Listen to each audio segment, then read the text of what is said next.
Okay, beta. Now, next question. What changes were made in system approach by Almond and Powell?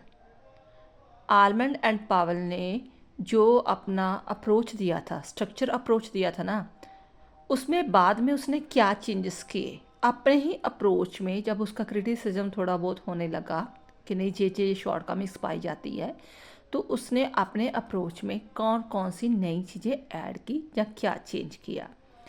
कहते हैं India new book comparative politics, A developmental approach published in 1966, Almond and Powell had made the had written changes in their system approach. First change: every political system has its own capacity, which keeps on increasing with the increase in the capacity of the political system. Her political system की अपनी अपनी capacity है, और जैसे जैसे उसकी capacity बढ़ती जाती है तैसे तैसे वो अपना कुछ चेंज करता जाता है। जैसे इंडिया है, आप पहले वाला देखो 1970 वाला देखो, तो अब देखो इसने काफ़ी कुछ चेंजेस किया है। जैसे जैसे इसकी इकोनॉमिकली डेवलपमेंट हुई, ठीक है, और चीज़ों में डेवलपमेंट हुई, तो अपने इसने चेंजेस वगैरह किया। सेकंड है, there is a close relationship between the capacity of the political system and the conversion process, and is also keep on changing from time to time.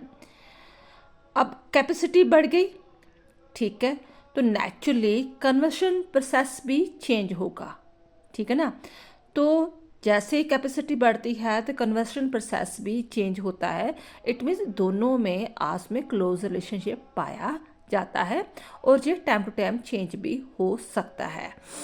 Third है, with the purpose to maintain its capacity and ability, ever political system has to adopt itself according to changing circumstances, and for this purpose recruitment of efficient and able persons is made to fill the different role, and sometimes new roles and also created.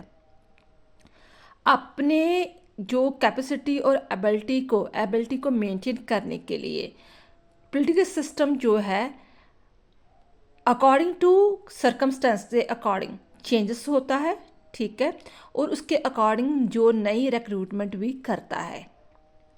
And able to person is made to fill the different roles and sometimes new roles, कई बार नए roles भी play करता है, ठीक है। कि जैसे पहली बात तो ये कि हर सिस्टम पोलिटिकल सिस्टम की कैपेसिटी अलग अलग होती है, तो चेंज होती रहती है, इंक्रीजिंग होती रहती है। कैपेसिटी और जो कन्वर्सेशन है उसमें क्लोज रिलेशनशिप पाया जाता है। अपनी कैपेसिटी और एबिलिटी को मेंटेन करने के लिए वो सर्कमस्टेंसेस के अकॉर्डिंग चेंज होते रहते हैं, और देन आफ्टर उसे मेंटेन करने के लिए नए नए रिक्रूटमेंट जो चाहिए उन्हें भी फिल करते हैं, और नए नए रोल भी प्ले करते हैं। ये तीन जो चीज़ें हैं उन्होंने चेंजेस की थी अपने न्यू अप्रोच में।